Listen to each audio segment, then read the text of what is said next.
Oh, just about 24 hours from now, you'll probably start hearing those 3 favorite words from kiddos around the neighborhood. Trick or treat, of course. You'll want to make sure you have plenty of treats, but there are other preparations you'll want to get in order before tomorrow night. Making sure your home is safe for all of the little ghouls and goblins.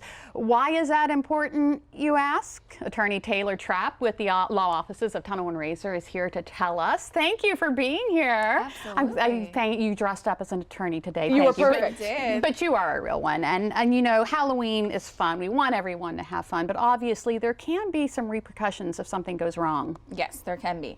So before we jump into the legal things, I would like to jump in on the candy corn. I yes! absolutely do not like it whatsoever. My fiance loves it, but if I do eat it, I have to bite it by color. For some reason, I don't know why, but that's the only way to eat it if I do eat it. Yeah. I do that every once in a while. I just go Try for it. it. Try it. Today's the day. See what you All right. think. Do that. All right. So yeah, let's talk legal stuff with the. Sounds great. So there are a lot of things to consider. Most of the times when people think of Halloween, there are 2 big things they're thinking of. They're thinking of kids doing pranks, and they're also thinking about the safety of sidewalks and things like that around their house. So we can jump into the whole sidewalk situation. Yeah. So this is going to cover all aspects of your house. You know, make sure your driveway is well lit for the children.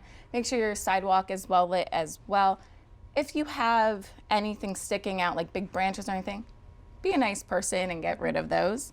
The interesting thing in the state of Delaware, we have something called the guest premises statute.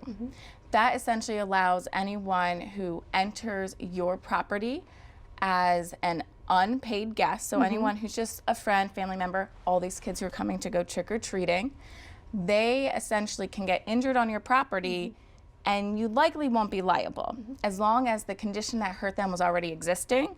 However, if you willfully and wantonly hurt them or intentionally injure them, that's a different story. So obviously, try to be the good person and clean up your yard so that way no one does get injured. But if you do have someone accidentally trip over a little rock in your yard or something like that, there is no huge need to panic. But you should also understand that they may be able to access some of your homeowner insurance. Even though they don't have a negligence claim against you, most homeowner insurance policies has something called MedPay, which is a no-fault insurance, which enables whoever was injured to essentially get some medical treatment at no fault to anybody. MedPay normally only covers anywhere from about $5,000 to $15,000 depending on your policy.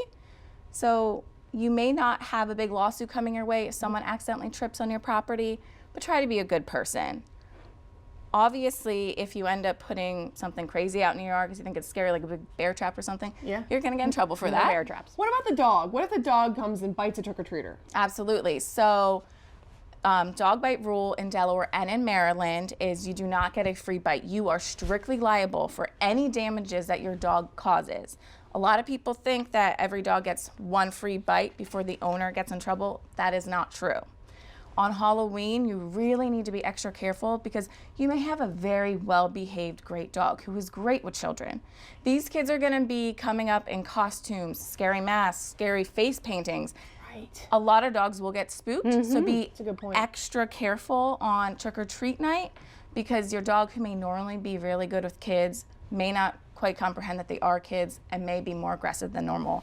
So try to keep them in the house and away from the trick-or-treaters this one night. Just do your due diligence just to keep everyone safe. Now, before we wrap this up, we want to ask something we came across that we think's kind of interesting.